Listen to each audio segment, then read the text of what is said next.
جناب صدر، معزز اساتذہ کرام اور میرے عزیز ساتھیوں، السلام علیکم۔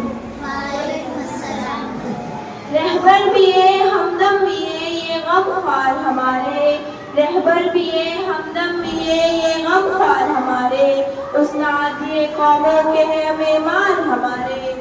حاضرین کرام، جس طرح آسمان سے ٹپکا ہوا ایک آوارہ قطرہ سیب کی گود میں پناہ لیتا ہے اور ایک قیمتی موتی بنتا ہے، اسی طرح جب ایک بچہ اساتذہ کرام کی زیر نگرانی میں ہوتا ہے تو وہ ڈاکٹر، ٹیچر، انجینئر، فلسفی اور سب سے بڑھ کر وہ ایک نیک انسان بنتا ہے۔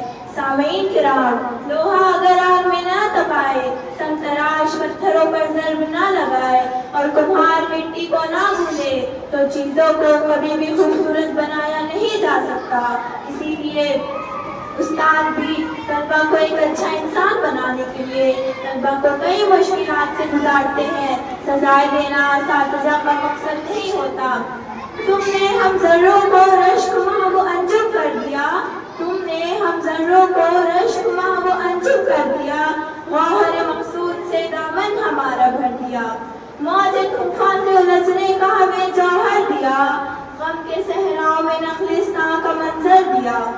سامعین کرام، معلم کے سلسلے میں بہت سارے اقوال موجود ہیں۔ ان میں سے ہمارے سابق صدر جمہوریہ APJ عبدالکلام کا یہ قول ہے کہ استاد قدرت کا حسین تحفہ ہے۔ استاد میں یہ خوبی ہوتی ہے کہ وہ اپنے شاگرد کی ترقی کو دیکھ کر حسد نہیں کرتا۔ ہم اس قول سے معلم کے وقار کا اندازہ لگا سکتے ہیں۔ استاد ایک ستارہ ہے جس کی روشنی سے کئی نسلیں فیضاب ہوتی ہیں۔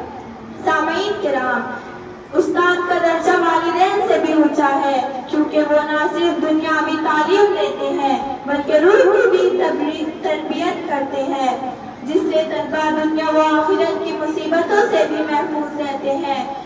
استاد کا ادب کرنا ہر طالب علم پر فرض ہے۔ ان کی بے ادبی کرنے والا ہمیشہ نامراد رہتا ہے۔ استاد کی عظمت کو